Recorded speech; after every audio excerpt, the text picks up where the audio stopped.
Hey guys, week 8. This is Matthew Stiffler-Greasby. First question, or the phrase that stood out to me, is to learn to forgive by practicing forgiveness.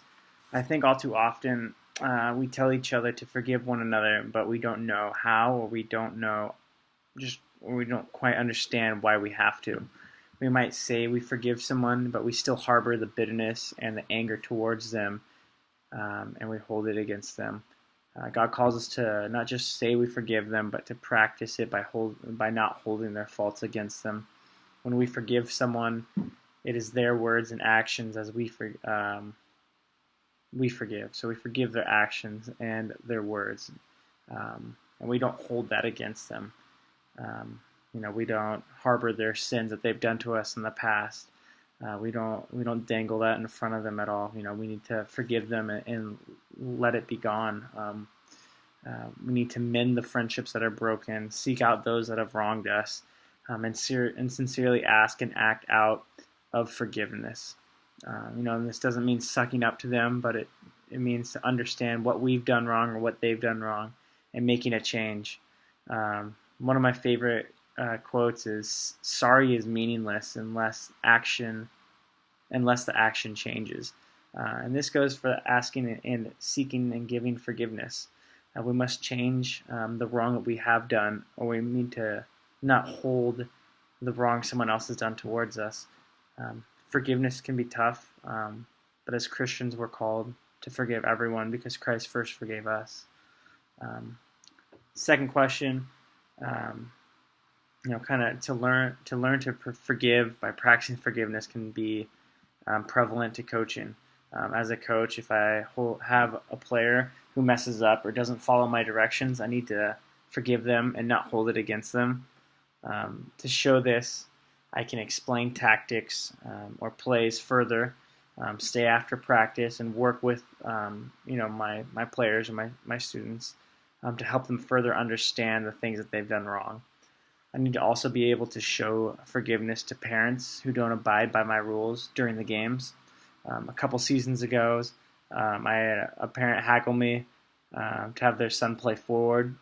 However, I was playing him at defense at sweeper, and the parent was yelling at his son during the game to move up and attack.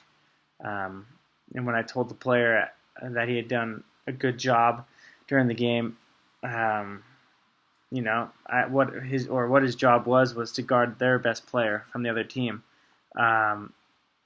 And so that was his whole game. That was my whole game plan for him is, hey, this guy, even though he can play forward, he is really good at man marking.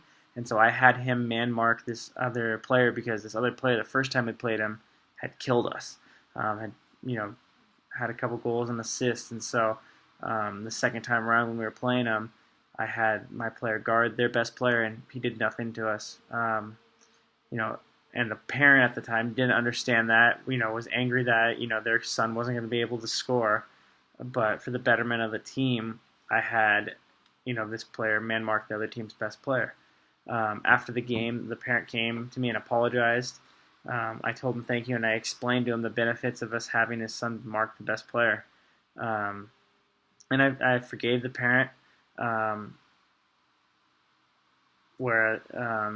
this demonstrating is I didn't hold it against the son.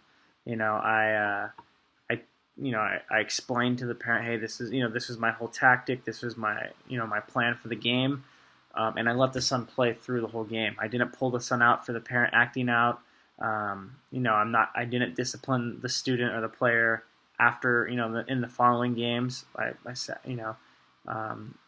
I forgave the parent and acknowledged, hey, they didn't understand, my plan and my tactics, but afterwards they were able to see it.